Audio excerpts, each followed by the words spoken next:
Okay बेटा।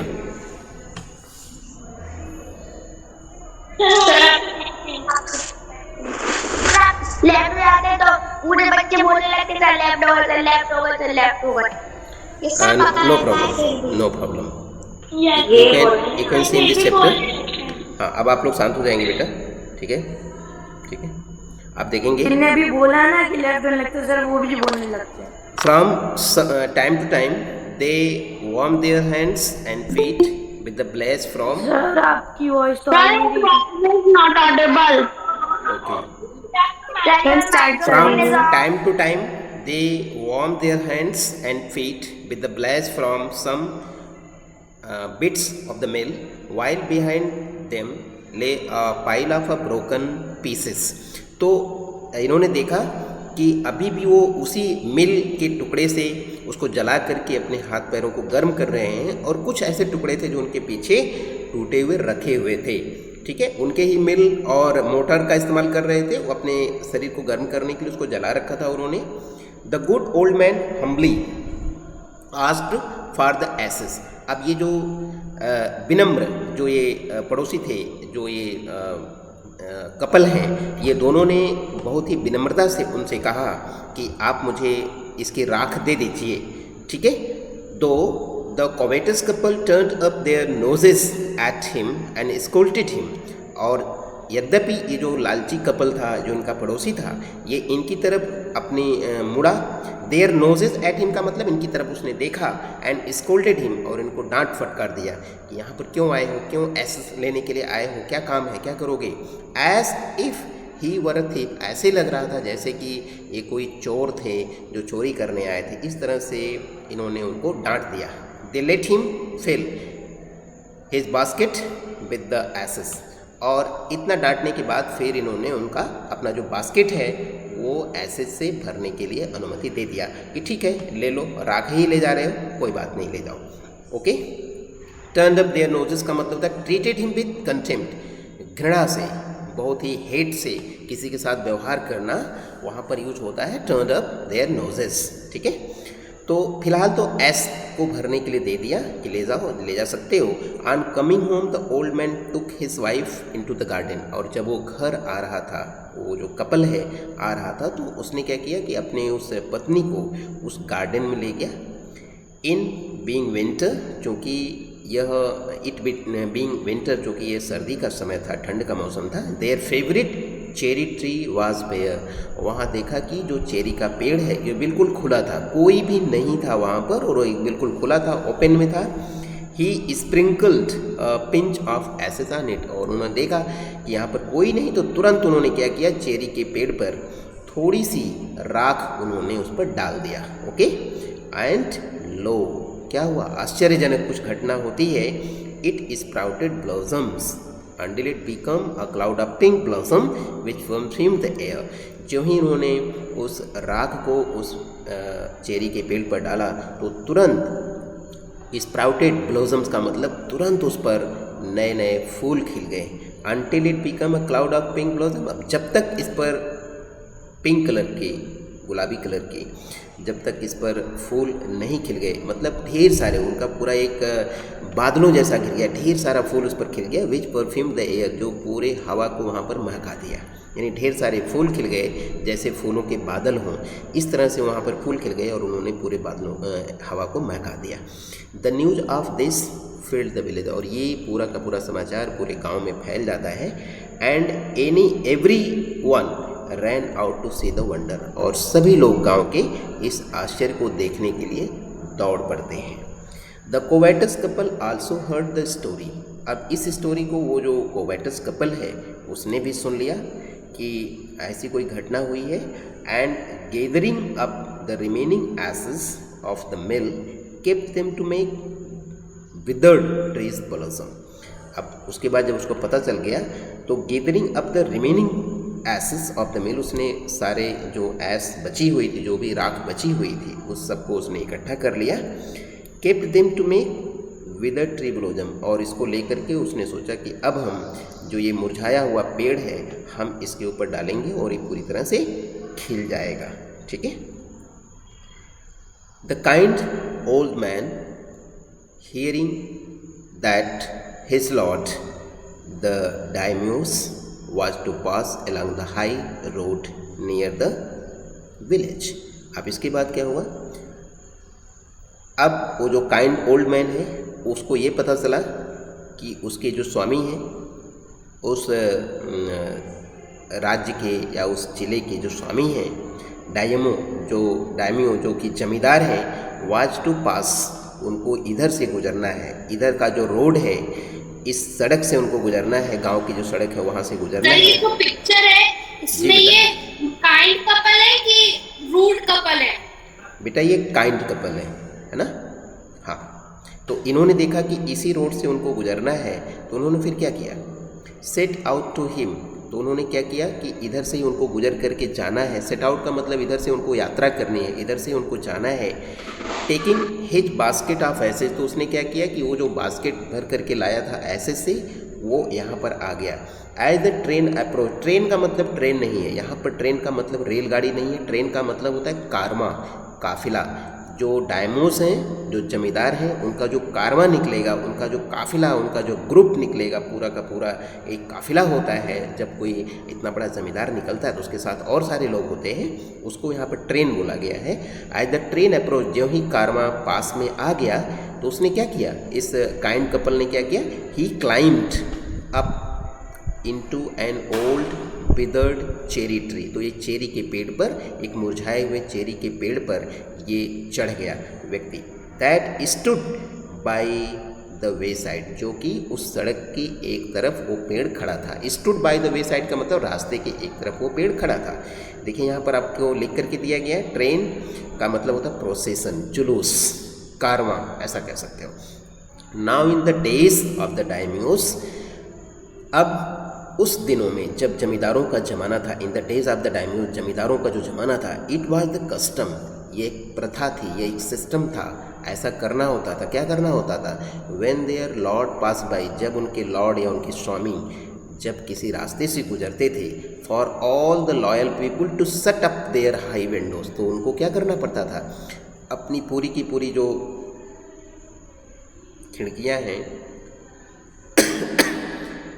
खिड़कियों को बंद रखना पड़ता था। आप उनको ऐसे ही नहीं देख सकते हैं, दूर से अपने घर की खिड़कियों से आप उनको नहीं देख सकते हैं। आपको अगर देखना भी है तो उनके सामने आएंगे, झुकेंगे, नमस्ते करेंगे, दंडवत प्रणाम करेंगे, तो ही ये रिस्पेक्ट माना जाता था। अपनी खिड़कियों से आप उनको नहीं देख सकते हैं।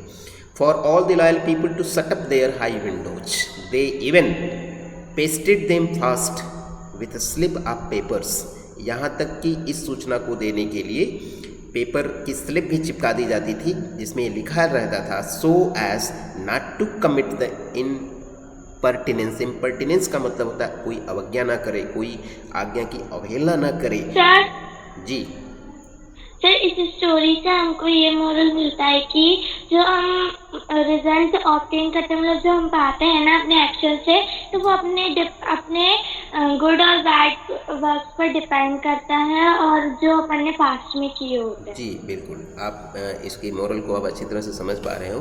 आगे अभी और ज़्यादा क्लियर हो जाएगा कि हमें इससे वास्तव में और क्या चीज़ें सीखने को मिल रही हैं।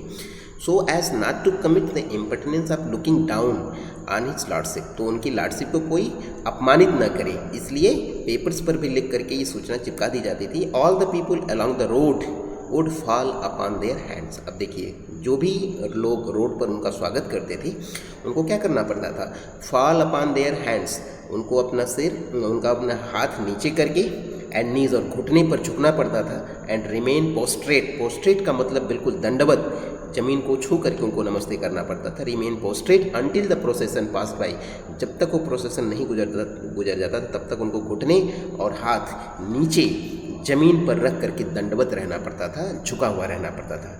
The train Drew near, prostate का मतलब देखिए यहाँ पर दिया हुआ, lying on the ground face downward, जब सिर आपका जमीन की तरफ रहता है, आप लेटे रहते हैं, उसी को हम प्रोस्ट्रेट पोजीशन कहते हैं। द ट्रेन ड्यू नियर, अब प्रोसेसन वो नज़दीक आता चला गया। वन टॉल कॉम्पिटेंट मैन मार्च अहेड, एक लंबा सा व्यक्ति उस प्रोसेसन के आगे आगे वो मार्च कर रहा था, चल रहा था। Crying out to the people by the way, और सबको चिल्ला चिल्ला के कह रहा था कि रास्ते से हट जाओ। गेट डाउन ऑन योर नीज, और अपने सिर को झुका लो, रास्ते को खाली करो और एक तरफ अपना सिर घुटने पर झुक जाओ। Get down on your knees, अपने घुटने पर बिल्कुल झुक जाओ। And every one kneel down while the procession was passing, जब वो कारवा गुजर रहा था तो सभी लोग उनके आगे झुक गए। Suddenly the leader of the van, और अचानक में क्या हुआ, उस कारवा का या उस गाड़ी का जो लीडर था, caught sight of the aged man up in the tree, तो उस गाड़ी का जो एक व्यक्ति था ना, उसकी नज़र उस पेड़ पर बैठे हुए, चेरी के पेड़ पर बैठे हुए उस बूढ़े व्यक्ति पर उसकी नज़र पड़ गई। He was about to call out to him in an angry tone, वह तो उनको गुस्से में बुलाने ही वाला था कि तुम पेड़ पर क्यों बैठे हो, सबको जब नीचे घुटनों के बल झुक करके प्रणाम करना है लॉर्ड को, तो फिर उस पेड़ पर तुम कैसे बैठे हो। But seeing he was such an old fellow, जब उसने देख लिया कि बहुत ही ज़्यादा बूढ़ा व्यक्ति है, तो उसने सोचा कि छोड़ो इसको, ऐसा मैं करता हूँ कि जैसे लगे कि मैंने इसको देखा ही नहीं है। अगर मैं इसको देख करके और कुछ नहीं कहूँगा तो एक गलत मैसेज जाएगा कि उसने मुझे कुछ नहीं बोला, मुझे देखा फिर भी उसने कुछ नहीं बोला। तो उसने क्या किया, न देखने का बहाना किया, उधर से उसने नज़रें फेर ली, ठीक है, जिससे लगे कि हमने देखा ही नहीं है। He pretended not to notice him, उसने ऐसा बहाना किया, ऐसा लगा कि उसने उसको देखा नहीं है। एंड पास्ट हिम बाय, और वहाँ से गुजर गया, निकल गया। सो when the daimyo's palanquin drew near, और जब वो जो पालकी है, पालकी का मतलब जिस पर वो लॉर्ड बैठा हुआ था, जब वो एकदम नज़दीक आ गया, तब क्या हुआ, the old man taking a pinch of ashes from his basket, तो उसने क्या किया, उस बास्केट से थोड़ी सी ऐस निकाला उस ओल्ड मैन ने, और क्या किया, scattered it over the tree, उसी समय उसने उस पेड़ के ऊपर उस राख को फेंक दिया, डाल दिया। In a moment it burst into blossom, और एक ही क्षण में वो पूरा का पूरा जो पेड़ था चेरी का, पूरी तरह खिल गया, उस पर फूल आ गए। The delighted daimyo order the train to be stopped, और जो ही लॉर्ड ने देखा कि अरे मेरे सामने ये पेड़ बिल्कुल खिल गया, ऐसा कौन सी बात है, कैसे ये खिल गया, तो उसने पूरे ट्रेन को, पूरे प्रोसेसन को रुकने का आदेश दिया कि रुक जाओ। And got out to see the wonder, और देखो ये आश्चर्य कैसे हुआ है, ये आश्चर्यजनक घटना कैसे हुई है मेरे सामने। Calling the old man to him, उसने उस ओल्ड मैन को, बूढ़े व्यक्ति को अपने पास बुलाया। ही थैंक्ड हिम, उसने उसको धन्यवाद दिया। And ordered parents presents of silk robes, और उसने ऑर्डर दिया कि इस बूढ़े व्यक्ति को सिल्क के, रेशम के जो गांठें हैं, रेशम के उपहार उनको दिया जाए। स्पॉन्ज केक यानी केक, बहुत अच्छे जो केक होते हैं उनको, खस्ता केक, बढ़िया केक दिया जाए। फाइन्स एंड अदर रिवार्ड्स, अन्य चीज़ें जो फाइन्स वगैरह होते हैं उनको दिया जाए। He given invited him to his castle, he even invited him to his castle, उसने यहाँ तक कि अपने महल में उस बूढ़े व्यक्ति को बुलाया कि आप मेरे महल में आएंगे और मैं आपसे इसके बारे में और ज़्यादा बातें करूँगा कि आपने ऐसा काम कैसे किया। जी बेटा, वो राजा था। हाँ, वो राजा ही था। लॉर्ड का मतलब एज ए किंग की तरह से ही उसका सारा सत्कार हो रहा था। ठीक है, आगे देखेंगे। सो द ओल्ड मैन, जी बेटा, जी बेटा, so the old man went gleefully home to share his joy with his dear old wife, और इतना खुश हुआ वो बूढ़ा व्यक्ति कि वाह, आज तो लॉर्ड ने मुझे इतना रिस्पेक्ट दिया है, मुझे अपने महल में बुलाया है। ये सब बातें उसने अपनी वाइफ से बता दिया। But when the greedy neighbour heard of it, लेकिन जब ये लालची पड़ोसी ने इस बात को सुना, he took some of the magic ashes and went out on the highway, तो उसने क्या किया, वह भी उसी थोड़ी सी राख को पड़ोसी ने ले करके और हाईवे पर चला गया। किसी न किसी मकसद से गया होगा। There he waited until daimyo's train come along, and instead of kneeling down like the crowd, he climbed a withered cherry tree. उसने भी ठीक उसी की नकल किया। उसने भी क्या किया कि जब वो डायमो का कारवा जा रहा था तो वह भी एक मुरझाए हुए चेरी, ओल्ड मैन ने किया था वही सब कर रहा था। हाँ, चेरी के पेड़ पर बैठ गया।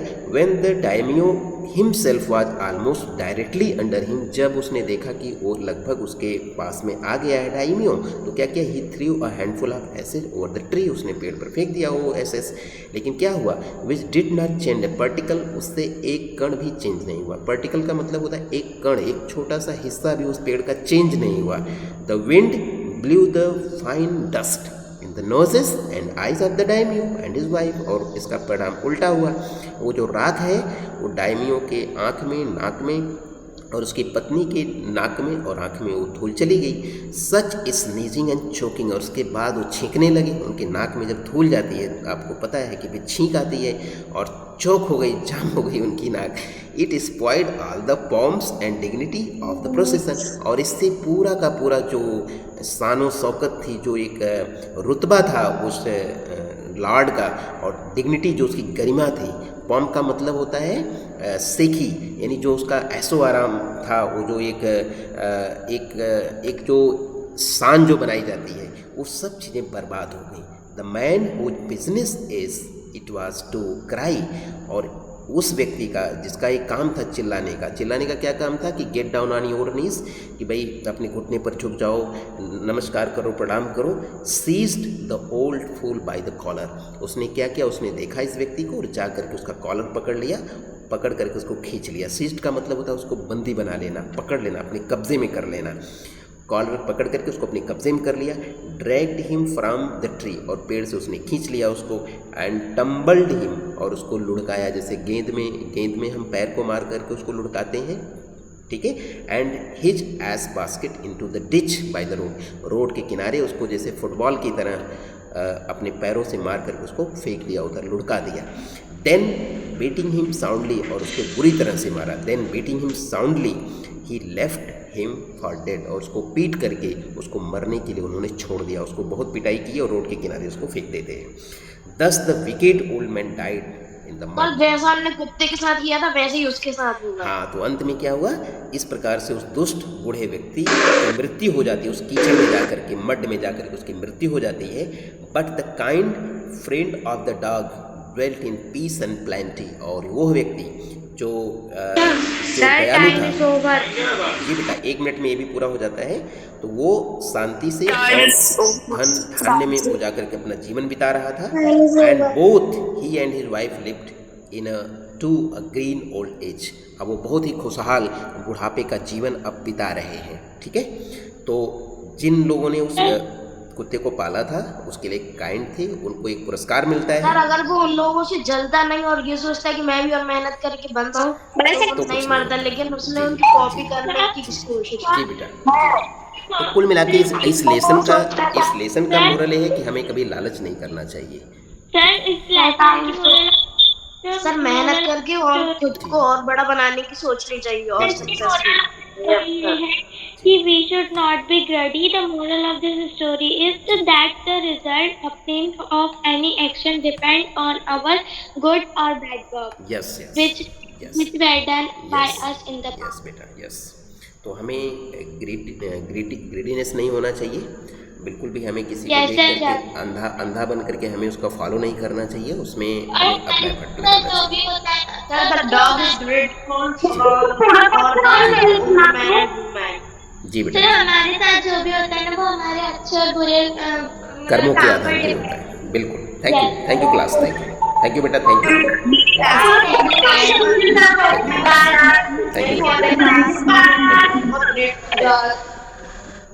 Bye sir, thank you for That dog is very great. Bye sir, thank you for the class.